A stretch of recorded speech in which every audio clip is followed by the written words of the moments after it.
আসসালামু আলাইকুম। আশা করছি সকলে ভালো আছেন। আপনাদের সাথে আছে স্টক ট্রেড সিক্রেট চ্যানেল। আজকের ভিডিওতে সূচক নিয়ে আলোচনা করব এবং আমার কয়েকটা ভিডিও রিক্যাপ দিব এবং একটা নিউজ আপনাদের সাথে শেয়ার করব এবং মার্জিন লোন বিধিমালা নিয়ে সামান্য একটু আলাপ করব। গত বৃহস্পতিবার মার্কেট টার্নওভার পেয়েছে 925 কোটি টাকা। মার্কেটের টার্নওভার কিন্তু 1100 কোটি টাকার উপরে গিয়েছিল, সেখান থেকে 1000 কোটি টাকার নিচে নেমে এসেছে, মার্কেট কারেকশন হয়েছে। মার্কেটের প্রাণ কিন্তু টার্নওভার। যদি টার্নওভার না থাকে, টার্নওভার যদি কমে যেতে থাকে, সেটা মার্কেটের জন্য খারাপ একটা ব্যাপার হবে। তবে আশা করছি যে মার্কেটের টার্নওভার কমবে না, কারণ মার্জিন লোন বিধিমালা নিয়ে একটা দোদুল্যমানতা আছে সাধারণ বিনিয়োগকারী এবং বড় বড় বিনিয়োগকারীদের মধ্যে।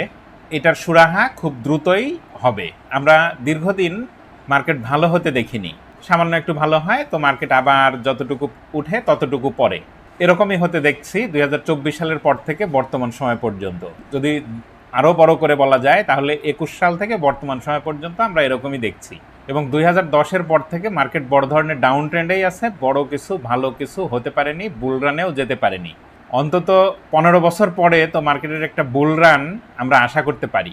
মার্কেট সেদিকে যাচ্ছে কিনা, মার্কেটের টার্নওভার, মার্কেটের লিকুইডিটি কি বলছে। সর্বশেষ দিনে অর্থাৎ বৃহস্পতিবারে সূচক 13.36 পয়েন্ট কমেছে। সূচকের অবস্থান 5883.91-এ। টার্নওভার হওয়া স্টকগুলোর মধ্যে দর বেড়েছিল 132টির, কমেছিল 182টির, দর অপরিবর্তিত ছিল 70টির। গেইনারের তালিকায় 1 নম্বরে টেক্সটাইল, 2 নম্বরে ইন্স্যুরেন্স, 3 নম্বরে ফার্মাসিউটিক্যালস অ্যান্ড কেমিক্যালস, 4 নম্বরে food and allied sector.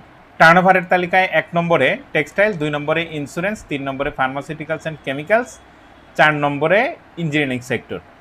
Engineering sector কিন্তু এই 1, 2, 3, 4, 5-এর মধ্যেই থাকছে অনেকদিন যাবৎ। ছোট কারেকশন হচ্ছে, আবার বাড়ছে, এরকম করছে। অন্যান্য সেক্টরের সাথে মোটামুটি তাল মিলিয়ে চলছে। তবে বেশি ভালো করছে mutual fund sector, insurance sector. যারা এই সেক্টরের স্টকগুলোতে আছেন তাদেরকে একটু সতর্কতার সাথেই ট্রেড করতে হবে। গতকালও বেশ কয়েকটা স্টক সার্কিট টাচ করে প্রাইস ধরে রেখেছিল, এর মধ্যে সবগুলোই জেড, শুধু দেশ গার্মেন্টস বাদ দিয়ে। এ ক্যাটাগরির কোনো স্টক অর্থাৎ বিগ ফান্ডামেন্টাল ভিত্তির কোনো স্টক সার্কিট টাচ করে প্রাইস ধরে রাখতে পারেনি বা ভালো মাত্রায় বাড়েনি। এটা মার্কেটের জন্য ভালো ব্যাপার না। যদি এ বি ক্যাটাগরির স্টক ভালো করে, ভালো মাত্রায় বাড়ে, অভ্যন্তরীণ যে পাওয়ার আছে এই স্টকগুলোর সেটা অনুযায়ী যদি বাড়ে, তাহলে সেটা মার্কেটের জন্য আলটিমেট ভালো কিছু হবে। তবে কিছু স্টক বেশ ভালো মাত্রায় বেড়েছে, বেড়ে আবার কারেকশন হয়েছে, আবার বাড়ছে, তার মানে একটা স্থিতিশীল অবস্থার দিকে যাচ্ছে বিগ ফান্ডামেন্টাল ভিত্তির স্টকগুলো। আর মার্কেটকে ধরে রাখতে হলে, মার্কেটকে তুলতে হলে ব্যাংক সেক্টরের ভালো কিছু করতে হবে। অর্থাৎ ব্যাংক সেক্টরে টার্নওভার বাড়তে হবে এবং ব্যাংক সেক্টর দিয়ে মার্কেটকে তোলা যাবে। এই সেক্টর দিয়ে তুলতে হলে মার্কেটের লিকুইডিটি লাগবে অনেক বেশি। অর্থাৎ যদি 1,500-2,000 কোটি টাকা লেনদেন মার্কেট পায় এবং ব্যাংক সেক্টর যদি 200-250 কোটি টাকা লেনদেন প্রতিদিন পেতে থাকে ফ্রিকোয়েন্টলি, তাহলে আমাদের মার্কেট উপরের দিকে যাবে, বুল রানের দিকে যাবে। এখন মার্কেট বুল রানেই যাক আর মার্কেট কারেকশানেই থাক, আপনাকে অ্যানালাইসিস অনুযায়ী ট্রেড করতে হবে। আপনি যদি ট্রেডার হন, আপনাকে স্মার্ট মানি কনসেপ্ট বুঝতে হবে। স্মার্ট মানি কনসেপ্ট যদি আপনি না বুঝেন, যদি ট্রেডার হন, তাহলে গেইন করতে পারবেন না। আমাদের মার্কেটে যদি আমরা জরিপ করি তাহলে দেখা যাবে যে 70 থেকে 80% বা তারও বেশি বিনিয়োগকারীরা লুজার। কারণ আমরা না জেনে না বুঝেই ট্রেড করি।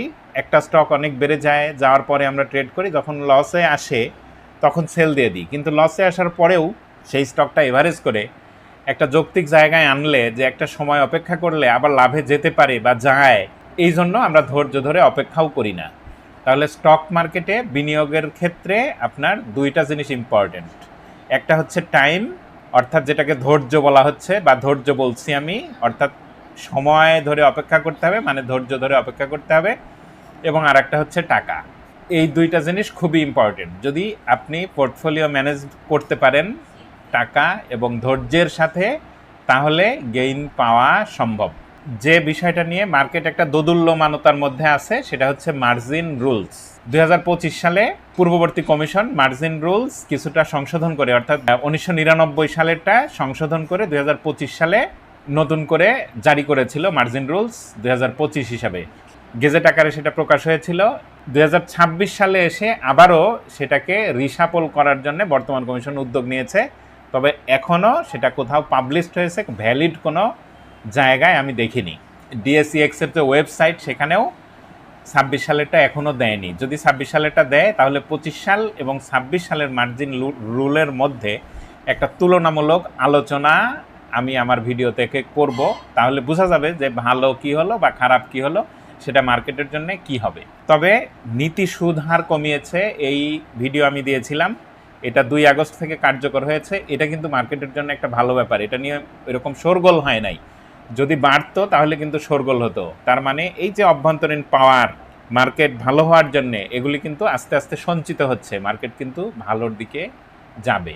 ব্যাংক নিয়ে যেটা বলছিলাম, এখানে একটা নতুন নিউজ দেখছি, অর্থাৎ 11 তারিখেই এই নিউজটা করেছে sharenews24.com। ব্যাংক পর্ষদের 2 বছরের মেয়াদসীমা তুলে নিল বাংলাদেশ ব্যাংক। 2 বছর পরে পরিচালনা পর্ষদের মেম্বার যারা থাকেন তাদের মেয়াদ শেষ হবে, চেঞ্জ করতে হবে, অথবা নতুনভাবে নিয়োগ পেলে আরও 2 বছরের জন্য সেটা বর্ধিত হবে, এরকম কিছু ছিল। এখন সেটা তুলে নেওয়া হয়েছে। এইটা ব্যাংক সেক্টরের জন্য ভালো কি খারাপ, এই বিষয়টা যারা ব্যাংক সেক্টরে আছেন বা এই সেক্টর সম্বন্ধে ভালো নলেজ রাখেন বা চাকরি করেন, যাদের সংশ্লিষ্টতা আছে এই সেক্টরের আইন কানুন সম্পর্কে, তারা বলতে পারবেন। এই বিষয়টা আমি ওইভাবে এটার ভালো মন্দের দিকে আমি যাচ্ছি না, তবে নিউজটা আপনাদের সাথে শেয়ার করলাম, এটা আপনারা একটু পড়তে পারেন। এখানে যে বিষয়টা বলা হয়েছে সেটা হচ্ছে, এই নিউজের বরাত দিয়ে বলা হয়েছে যে আওয়ামী লীগ সরকারের পতনের পর বাংলাদেশ ব্যাংক 14টি ব্যাংকের পরিচালনা পর্ষদ বাতিল করে নতুন পর্ষদ গঠন করেছে। এসব ব্যাংকের নতুন পরিচালনা পর্ষদের 2 বছরের মেয়াদ শেষ হওয়ার সময় ঘনিয়ে আসায় মেয়াদ নিয়ে কেন্দ্রীয় ব্যাংকের মধ্যে চাপ তৈরি হয়েছে, যে কারণে এই 2 বছরের যে মেয়াদ সীমা এটা বাংলাদেশ ব্যাংক তুলে নিয়েছে। অর্থাৎ এই ব্যাংকগুলোর পরিচালনা পর্ষদে নতুন করে নতুন লোক বসানো হবে। কেয়ারটেকারের সময় যেগুলি বসানো হয়েছিল তারা হয়তো বাদ যেতে পারে, কেউ থাকতে পারে। এখন এইটা এই সেক্টরের জন্য ভালো কিনা আপনারা একটু খোঁজ নেবেন। এখন কয়েকটা ভিডিও নিয়ে আমি আলোচনা করি আপনাদের সাথে। আমার চ্যানেলে এর আগে যে ভিডিওগুলি আমি দিয়েছিলাম সেখানে fair value gap, order block, demand and supply, market structure, অর্থাৎ এই ভিডিওটা ছিল স্মার্ট মানি কনসেপ্টের ভিডিও। ট্রেডিং করেন, আমি লিখেছিলাম যে ভিডিওটা ট্রেডিংয়ে কাজে লাগবে। আপনি ট্রেডার, ট্রেড করেন, ইনভেস্ট করেন না, তাহলে আপনি এই বিষয়গুলি জানেন না। আপনি কিভাবে গেইনার হবেন? গেইনার হতে পারবেন না। হয়তো 10টা ট্রেড করলেন, 10টার মধ্যে দেখা গেল যে আপনার 2টাতে আপনি গেইন করেছেন, 8টাতেই আপনার লুজার হবেন। আর যদি এই বিষয়গুলি জানেন, স্মার্ট মানি কনসেপ্ট, তাহলে আপনার সঠিক ট্রেডের মাত্রাটা বাড়বে, বেশিরভাগ ক্ষেত্রেই আপনার ট্রেডটা সঠিক হবে। আরও একটা ভিডিও দিয়েছিলাম, সেটা হচ্ছে liquidity sweep versus liquidity grab. কোথায় লিকুইডিটি সুইপ হয়, কোথায় লিকুইডিটি গ্র্যাব হয়, সেটা আমার এই ভিডিওতে আলোচনা করেছিলাম। এখানে আমি থাম্বনেলে লিখেছিলাম যে সেল দিলাম বেড়ে গেল, লাভ নিলাম না কমে গেল, অর্থাৎ লিকুইডিটি সুইপ এবং লিকুইডিটি গ্র্যাব এই বিষয়টার মধ্যেই একটা স্টক আপনার বাই সেলের সিদ্ধান্তটা থাকে। কোন জায়গায় আপনি বাই দিবেন, কোন জায়গায় আপনি সেল দিবেন। তবে টেকনিক্যাল অ্যানালাইসিসের ফান্ডামেন্টাল বিষয়গুলিও এই সাথে জানতে হবে। না জানলে কোথায় লিকুইডিটি সুইপ হচ্ছে, কোথায় লিকুইডিটি গ্র্যাব হচ্ছে, এটা বোঝা যাবে না। এটাও স্মার্ট মানি কনসেপ্টেরই একটা ভিডিও ছিল। আর একটা ভিডিও দিয়েছিলাম মার্কেট কোন দিকে যাবে, প্রস্তুতি কি, অর্থাৎ মার্কেট কারেকশানে আসবে। মার্কেট যখন একদিন পজিটিভ ছিল, অর্থাৎ মঙ্গলবার বা সোমবার যখন মার্কেট পজিটিভ হলো, তখন আমি ভিডিও দিয়েছিলাম যে এখান থেকে 2 দিন বাড়তে পারে, কিন্তু তারপরে আলটিমেটলি মার্কেট কারেকশানে আসবে। আপনার প্রস্তুতি কি, সে বিষয়ে একটা সতর্কতামূলক ভিডিও ছিল, সেটা এই ভিডিওতে আমি আলোচনা করেছিলাম। দেখতে পারেন ভিডিওগুলি। এজন্যই আমি আমার এই চ্যানেলের ভিডিওগুলির কথা বলছি। আর অনেকেই সাবস্ক্রাইব করেন না, দেখেন, কিন্তু সাবস্ক্রাইব না করলে নতুন ভিডিওগুলি আপনারা পাবেন না। নতুন ভিডিও পাওয়ার জন্যও আমি মনে করি যে চ্যানেলটা সাবস্ক্রাইব করা দরকার। আমার একটা টেকনিক্যাল অ্যানালাইসিস শেখানোর প্ল্যাটফর্ম আছে, অনলাইনে আমি শেখাই। এখানে খুব বেশি শিক্ষিত হওয়ার প্রয়োজন হয় না। আপনি যদি কালার চিনেন, কালার ব্লাইন্ড না হন, তাহলে টেকনিক্যাল অ্যানালাইসিস শিখতে পারবেন। এবং একটু পড়াশোনা জানতে হবে, পড়াশোনা একটু জানলেই হবে। যদি আপনি শ্রুতিধর হন, অর্থাৎ আপনার স্মৃতিশক্তি ভালো থাকে, তাহলে আপনার বেশি কাজে দেবে। আগস্ট মাসের 22 তারিখ শনিবার থেকে আমার একটা টেকনিক্যাল অ্যানালাইসিস কোর্স শুরু হবে, 15তম ব্যাচ। অনেকেই নক করেছিলেন শেখার জন্য, একটা কোর্স চলমান আছে জন্যে তাদেরকে ইনক্লুড করতে পারিনি, তাদের জন্য। এবং অনেকেই আবার 14তম ব্যাচে পে করেছেন কিন্তু কন্টিনিউ করতে পারেননি ব্যস্ততার কারণে, তাদের জন্য হলেও আমার 22 তারিখে একটা কোর্স শুরু করা প্রয়োজন, যে কারণে শুরু করব। আপনারা যদি পার্টিসিপেট করতে চান তাহলে স্ক্রিনে দেখানো হোয়াটসঅ্যাপ নম্বরে যোগাযোগ করতে পারেন।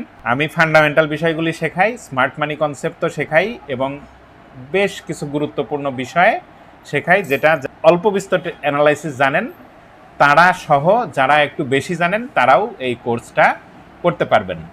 ভিডিওর মূল পার্টে যাই। আমি বলেছি যে আজকে সূচক নিয়ে আলোচনা করব এবং কয়েকটা ভিডিওর রিক্যাপ আমি দিব।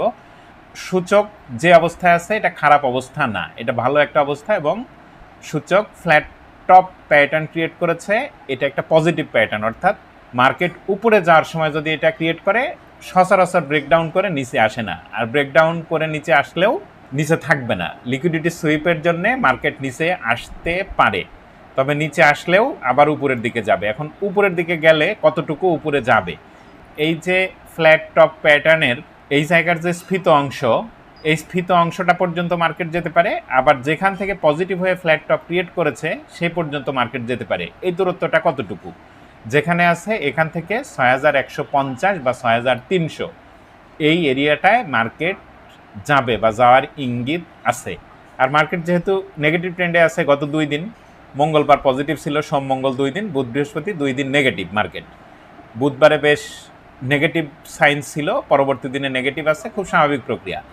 আরও একদিন মার্কেট নেগেটিভ থাকতে পারে, আগামী রোববার মার্কেট নেগেটিভ থাকতে পারে, থাকলে কতটুকু কমতে পারে অ্যানালাইসিস বলে। সেই এরিয়াটা হচ্ছে 5862, বা আরেকটু মোটা দাগে ধরতে পারেন যে 5845 থেকে 50।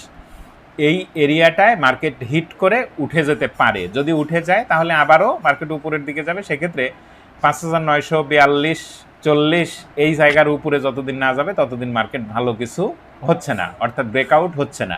ব্রেকআউট না হলে কি হতে পারে, মার্কেট তো উপরে যাবে। এখন উপরে যাইতে হলে মার্কেটের পর্যাপ্ত লিকুইডিটি দরকার। এখন এই জায়গায়, যে জায়গায় ফ্ল্যাট টপ প্যাটার্ন ক্রিয়েট করেছে, এখানে যদি লিকুইডিটি মার্কেট না পায় তাহলে মার্কেট লিকুইডিটি নিতে নিচে আসবে। এখন নিচে আসলে কতটুকু আসবে, স্মার্ট মানি কনসেপ্টের যে ফেয়ার ভ্যালু গ্যাপ সেটা অনুযায়ী মার্কেট নিচে আসার সম্ভাবনা আছে। যদি নিচে আসে তাহলে মার্কেট 5624 থেকে 5655 এই এরিয়াটায় আসতে পারে। আসলে কি হবে, এখানে এসে তো নিচে যাবে না, এখানে এসে সাপোর্ট নিবে, লিকুইডিটি নিবে, পর্যাপ্ত লিকুইডিটি নিয়ে উপরের দিকে যাবে। এখান থেকে উপরে গেলেও মার্কেট এই জায়গায় তখন আর, অর্থাৎ এই 5950 থেকে 60 এই এরিয়াটায় মার্কেট তখন আর দাঁড়াবে না। এখান থেকে এক টানে উপরে উঠে যাবে এবং 6150 থেকে 6300 এই এরিয়াটার মধ্যে মার্কেট যাবে। এই জায়গাটার ভিতরে, অর্থাৎ এইটুকুর ভিতরে সেই ইঙ্গিতটা আছে। এখন দেখার বিষয় যে মার্কেট এই জায়গায় যে কনসলিডেশন এরিয়া ক্রিয়েট করেছে এখানে পর্যাপ্ত লিকুইডিটি পাচ্ছে কিনা। যদি লিকুইডিটি না পায় তাহলে মার্কেট লিকুইডিটি সুইপ করতে নিচে আসবে। নিচে যদি আসে 5624 থেকে 5655 এই এরিয়াতে আসতে পারে, বা এর থেকে আরও একটু উপর থেকেও মার্কেট সাপোর্ট পেতে পারে, লিকুইডিটি নিতে পারে, নিয়ে উপরে যেতে পারে। গেলে এই যে 6150 থেকে 6300 এই এরিয়াটা পর্যন্ত যাবে, সেই ইঙ্গিতটা এই জায়গাটার ভিতরে আছে। এখন দেখা যাক যে সেরকম কোনো কিছু মার্কেট করে কিনা। কয়েকটা ইন্ডিকেটর একটু দেখি। স্টোকাস্টিক আরএসআই বেশ সুন্দর বাই সিগন্যাল দিয়েছে, তার মানে পজিটিভ অবস্থায় আছে। এমএসসিডি যদিও সেল সিগন্যালের নেগেটিভ অবস্থায় আছে, তবে এই জায়গাটায় দেখার বিষয় আছে। রেড হিস্টোগ্রাম ফেড হতে যেও 3 দিন আবার রেড হয়েছিল, আবার ফেড হচ্ছে। এটা ফেড হতে হতে 0.0 বেজ লাইনে মিশে যাবে। উপরে একটা গ্রিন হিস্টোগ্রাম যদি ক্রিয়েট হয় তাহলে আবার নতুন করে গাঢ় গ্রিন হিস্টোগ্রাম ক্রিয়েট হবে, তারপরে সেটা ফেড হবে। তবে গাঢ় আগে ক্রিয়েট হোক, একটা যদি গাঢ় গ্রিন হিস্টোগ্রাম উপরে ক্রিয়েট হয় তাহলে এই জায়গাটা একটু খেয়াল করেন, এই জায়গাটার মতো 4-5 দিন এরকম হিস্টোগ্রাম উপরের দিকে ক্রিয়েট হবে, হলে মার্কেট তখন যে জায়গাটা আমি বললাম, অর্থাৎ এখান থেকে উপরের দিকে যাওয়া শুরু করবে। এটাও ভালো অবস্থায় আছে, নেগেটিভিটি শেষ করতে যাচ্ছে, তার মানে আমি এটাকে পজিটিভই বলবো, এগিয়েই রাখবো। এই জায়গাটায় আরএসআই এর বেয়ারিশ ডাইভারজেন্স ছিল, মার্কেট কিন্তু উপরের দিকে ছিল, অর্থাৎ এইখান থেকে উপরে গেছে, এখানে আরএসআই বেয়ারিশ ডাইভারজেন্স। এরকম হলে মার্কেট একটু কমে, তাহলে একটু বেড়েছিল তারপরে কিন্তু কমেছে, তার মানে কনসলিডেশন এরিয়ার মধ্যে মার্কেট যেরকম করার কথা সেই রকমই করছে। এখন আরএসআই নিউট্রাল জোনের উপরে আছে, ভালো অবস্থায় আছে, এটাকেও খারাপ বলা যাবে না। বেয়ারিশ ডাইভারজেন্স ক্রিয়েট করার পরে যতটুকু কমার কথা, লিকুইডিটি নেওয়ার জন্য যা করার কথা মার্কেট সেটাই করছে। অনেক স্টক বেশ ভালো মাত্রায় কমে যাচ্ছে, আবার কিছু স্টক অনেক কমার পরে বাড়ছে। এই সময়টা মার্কেট এরকমই করতে থাকবে। তো তো ধন্যবাদ সবাইকে, ভালো থাকবেন। আশা করছি ভিডিওটা কাজে লাগবে। আর নতুন ভিডিও সবার আগে পেতে চাইলে চ্যানেলটা সাবস্ক্রাইব করতে পারেন। আর যদি মনে করেন অ্যানালাইসিস শিখবেন, তাহলে স্ক্রিনে দেখানো হোয়াটসঅ্যাপ নম্বরে যোগাযোগ করতে পারেন। আগামী 22 তারিখ শনিবার রাত 9টা থেকে আমার একটা কোর্স শুরু হবে। চাইলে স্ক্রিনে দেখানো হোয়াটসঅ্যাপ নম্বরে যোগাযোগ করতে পারেন। ধন্যবাদ সবাইকে, ভালো থাকবেন।